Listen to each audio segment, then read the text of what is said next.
Video 2 on the refrigerant recovery on this Toyota RAV4 2017. So now I have all the equipment set up. I have the scale to weigh how much refrigerant comes out, because the weight of your refrigerant coming out is part of your diagnostics if you were going to diagnose something. In this procedure, I already have the vacuum pump going, because the vacuum pump is going because it's actually cleaning out and removing all the air out of all my lines, so I can perform my recovery procedure without having to go through the refrigerant bleed off to the air. I personally don't like bleeding off refrigerant into the atmosphere. I go that one extra step and I actually recover out my lines. As you can see here, I'm down to 300 and 400 microns or so. So we're going to kill the vacuum to this. We got to make sure that we have the high side off, because we do not want to recover liquid refrigerant that contains oil, because you will be removing oil then, and you do not want to do that. So here we go.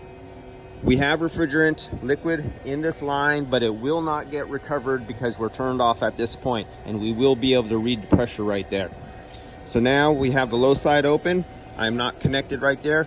Let me kill the vacuum, and as you can see here, I'm in the self-purge mode. That was if there's whatever was left in there would be purged out. To this point, I'll go to the close mode right now. I am now closed. Neither of these valves are open right now. So now I can kill the vacuum. Let's open up, not tight, just touching.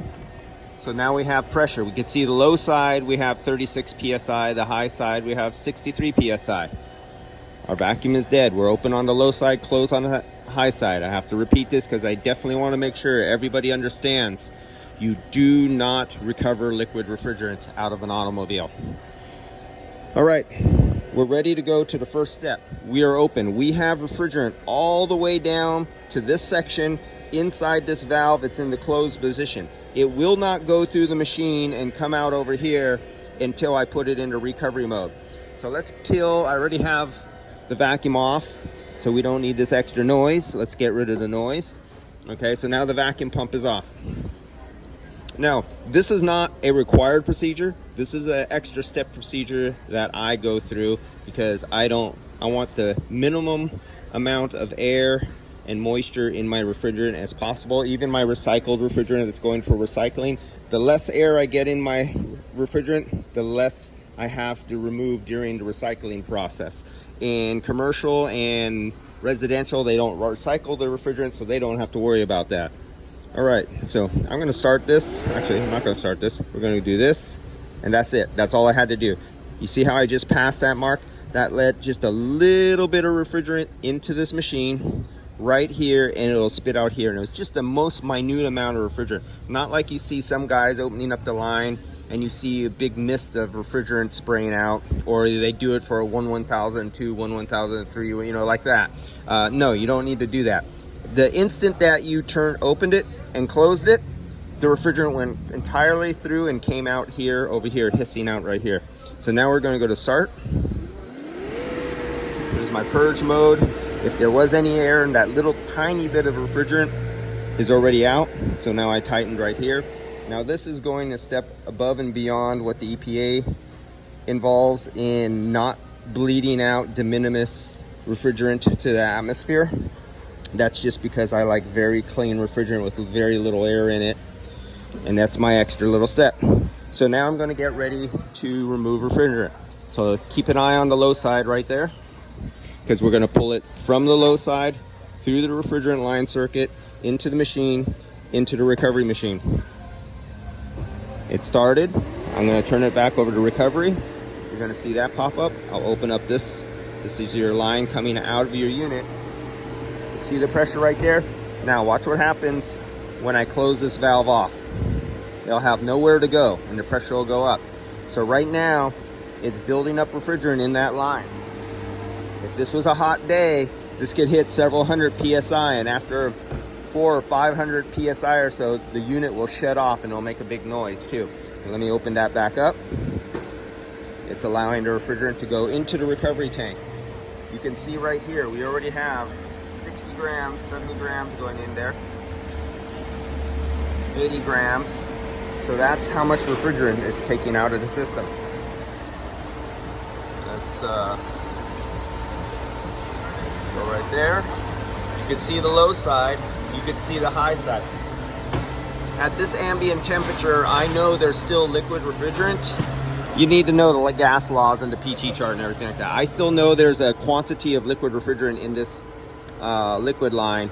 And if I just were to start taking refrigerant out here, even though the low side pressure is low, I would take a little bit of oil out. So I don't want to do that yet. We're gonna wait for this to fall down a little more while it's pulling out all the vapor refrigerant from this suction line here. This suction line is the one that comes from the top side of your evaporator and it goes down into your compressor. Let's see where we're at right now. We're at 150 grams. And this system takes 500 grams. So it's a 500 gram system. We have 170 grams out right now in the form of vapor. And this is about as far as I really need to take you into the very end, but I'm going to show you what happens when you purge out your system. You see where it says self-purge? So right now you're just taking out vapor refrigerant. It's going through a condenser, just like this condenser. They have a condenser that goes from here and it wraps and it bends and it comes here like a horseshoe.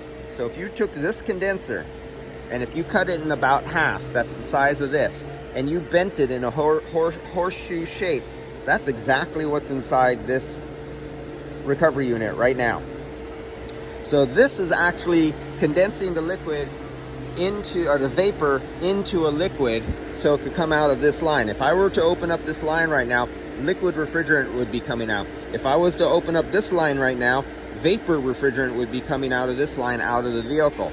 So it's condensing it into a liquid.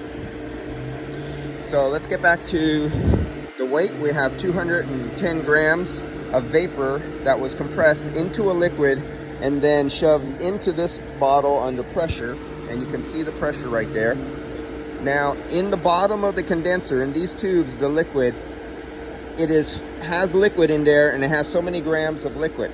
So what it's going to do with valving, instead of pushing it in the top of the condenser like this and coming down here, there's another bypass valve that'll come right down here to the liquid and suck right out of the bottom of the unit. It'll valve off the top all internally and suck the liquid out of the condensing tubes right into the tank, so it cleans out the entire unit, so it doesn't have liquid refrigerant in it anymore, so there's no gas to waste. So let's catch that, how much refrigerant comes out of there. And let me see if I could focus on the weight right here. And you'll watch me turn the valve from recover over to purge mode. Remember, as soon as I go into purge mode, it's going to remove the trapped liquid inside the unit into the tank, and you'll see and this is what I hate about field piece. Okay, I'm sorry I used this scale for this video. Every couple times it does that. This is why I like to use the NAVAC. Excellent equipment, excellent equipment, excellent equipment. It's okay, but it'll do this shit sometimes. So I was trying to keep this all nice and pretty, but I'm not going to retake and cut this out. You get to see what many other people see when using this particular model scale.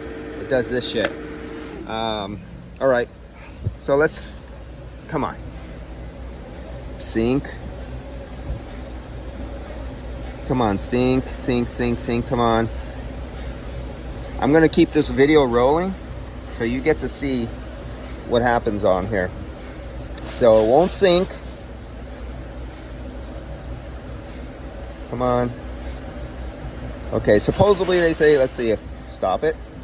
Now if I turn it back on, give me my weight. Don't lose my weight. Okay, it didn't lose the weight. Sometimes it loses the weight. They say, oh, we always don't lose the weight. Sometimes it loses the weight. And if you were refilling a unit on a refrigeration unit, you'd have to pull it all back out and start over again. Okay, so we're right there. Let's start this again. We're into recovery mode. We're gonna pretend that didn't happen. All right, so now I'm gonna go into the purge mode. 250 grams. I need metal, 250 grams. I'm trying to keep this so you guys can see everything I'm doing. Can you read that? 250, can you see my fingers over the cake? Okay, we got it all on the scale.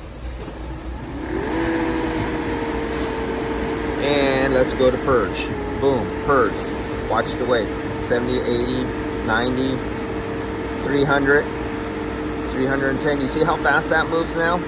Because it's actually moving the liquid refrigerant out of the balloon, and liquid has a lot more weight in a given volume than vapor. So we got 310 grams out. We're down to minus 22, and we should have 500 grams. And this is a 2017, and this is probably the first time the refrigerant has ever been worked on. So we could almost safely say that this 2007 has lost 190 grams since 2017, not 2007. This 2017 Toyota has lost 190 grams since 2017. That's what we could safely say. All right, that's a quick overview, and you actually got on video a failure, one of the problems with this unit. And this is one of the reasons why in most of my old videos, you always see me use the NAVAC, because I don't get that problem with the NAVAC. No editing, no retaking. I leave it all in, the good, the bad, the ugly. All right, see you guys later.